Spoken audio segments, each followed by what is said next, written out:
Is my emotionally unavailable ex stringing me along, or is there something else going on?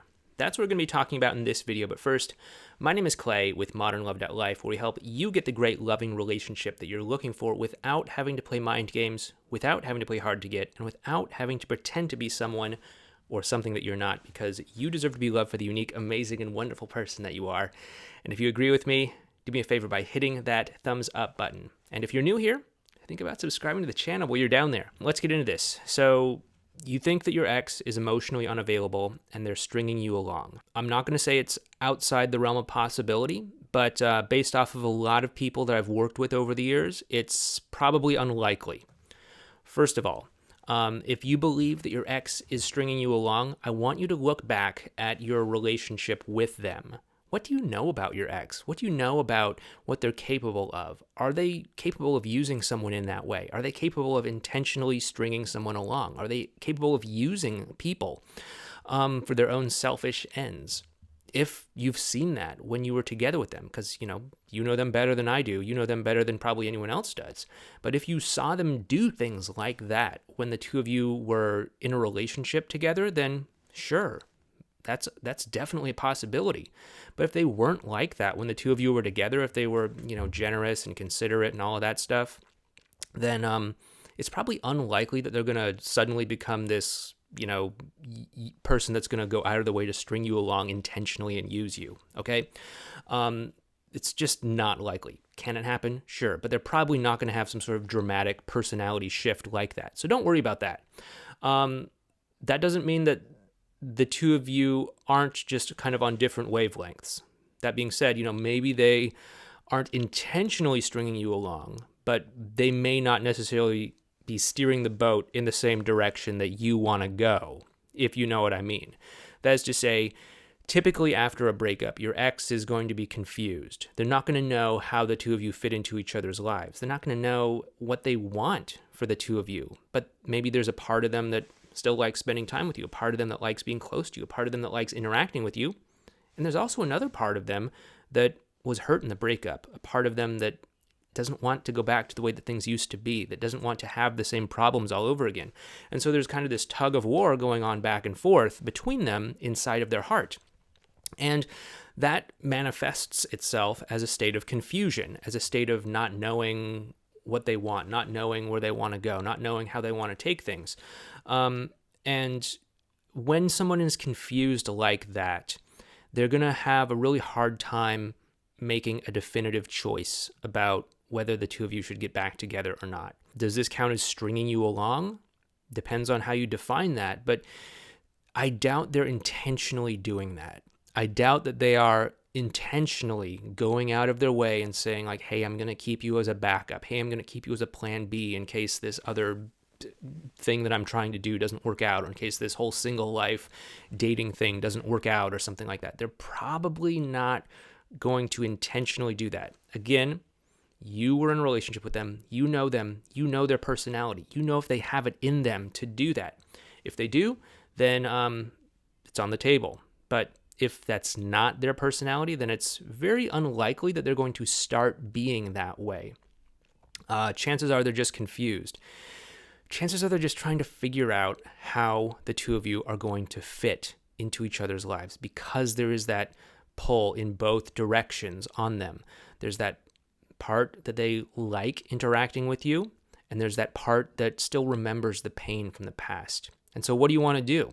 You want to obviously nurture that side that says, hey, interacting feels good. Interacting brings us closer together. Interacting is a positive experience. And you want to diminish the side that says, hey, remember the past. Remember how much it hurt. Remember how much pain we were in. Remember how things just didn't work between the two of us. You want to be able to reduce the negative and increase the positive. And the more that you can do that, the more you're going to help your ex through this state of confusion that they might be in right now. Chances are they're not intentionally stringing you along, really.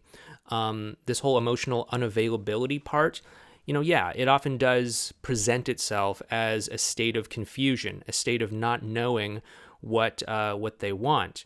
Oftentimes emotionally unavailable people are afraid to commit to something or afraid to be 100% in a relationship because their emotions are kind of elsewhere, that could still be reeling from the breakup. It could still be reeling from, the pain or the hurt that they're going through. It could still be working through a lot of issues on their own that may have absolutely nothing to do with the breakup. But that's kind of what emotional unavailability is really all about. It's about not being ready emotionally to commit 100%. And this can come across for any number of reasons. Maybe they're still hurt from the breakup. Maybe they are stuck on a fantasy about what a ideal relationship is supposed to look like. And of course, reality never measures up to ideals and fantasies and all of that. And so there's always going to be some little piece of reality, of the connection between you and them, that is imperfect. And that's just part of life. Life has imperfections in it. And as long as they're kind of stuck on that idealism, as long as they're stuck on that perfectionism, it's going to be hard for them to feel emotionally ready to commit. Now, there is an entire world of information on emotional unavailability. So, we have a playlist on the subject. You can go ahead and check it out up there. It covers what emotional unavailability is, if I can get my words out straight. It talks about how you can start to identify an emotionally unavailable person, what's going on with them, and their thought process, all of those sorts of things. But the main thing is that there are two types of emotional unavailability. There's temporary emotional unavailability brought on by, circumstances of life, like, for example, going through a breakup where somebody is emotionally available, but due to an intense emotional experience like going through a breakup, they temporarily become emotionally unavailable while they're dealing with that. And then as they work through their feelings and their emotions, they start to open up and become available again. That's how most people deal with things. But there's also long-term emotional unavailability, where somebody is just emotionally unavailable before the relationship, during the relationship, and then, of course, after the relationship as well, too. Now, long-term emotional unavailability, it's not necessarily permanent. It's not like it's hard-coded in someone's DNA or something. A person can become emotionally available again, but they have to do it in their own time and space. You can't do it for them. It has to be something that they choose to do, okay? So if your ex is emotionally unavailable in a long-term kind of pattern, you have to accept that. You have to accept that you're not going to be able to change them. It's not going to be something that you say that causes them to suddenly become emotionally available again or anything like that. They can do it if they make that choice, if they reflect on their life and they say, you know what, I need to actually stop waiting for some sort of perfect situation, and I just need to get into a relationship that meets the broad strokes of what I'm looking for in a relationship. And they can do that, but I don't want you waiting around for them to suddenly become someone other than who they are. They have to change when they're ready, and if that's not going to be anytime soon, I don't want you to hold your breath waiting for that. But the main takeaway is that your ex isn't likely stringing you along. An emotionally unavailable person could potentially have the capability of stringing you along, but even if they are emotionally unavailable, even if they are emotionally unavailable in a long-term sort of pattern, they're probably not doing it with sinister intentions. They're probably not intentionally doing this to hurt you, intentionally using you like some sort of chess piece or something, like some sort of backup plan, like some sort of plan B or something like that. It's possible, but it's unlikely. In reality, most people who believe that their ex is stringing them along, their ex is really just confused. Their ex doesn't know what they want. Their ex doesn't know how the two of them are going to fit into each other's lives. And they're just trying to hold on to something that kind of feels good because they're afraid to make a choice. They're afraid to get all the way in, and they're afraid to lose you completely. And so what you want to do is you want to decrease those negative memories that they have and increase the positive connection between the two of you. And that is often what it takes to help them to make that decision. Now, of course, if they're still not making that decision, you may need to start leveraging the positive emotional connection that you're building up with them through techniques that we have, like the fork in the road technique and such, in order to help them to make that choice, in order to put the pressure on them to get that choice made.